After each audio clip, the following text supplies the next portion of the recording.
If you're deciding between the Sony A7RVI and the Panasonic Lumix L10, you're really looking at two totally different cameras for two different lifestyles. So, I've spent time with both, and here's the simple breakdown. The Sony A7RVI is a beast. It's a full-frame, high-resolution, 66.8 MP mirrorless camera that feels like it's built for professionals.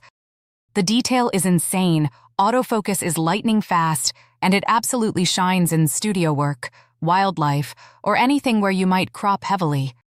But yeah, it's big, expensive, and you'll need to invest in lenses.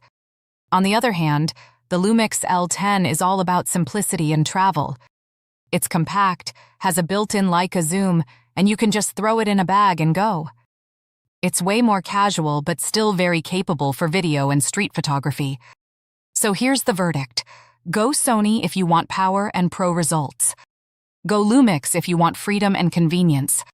Both Sony and Panasonic nailed it, but for totally different users.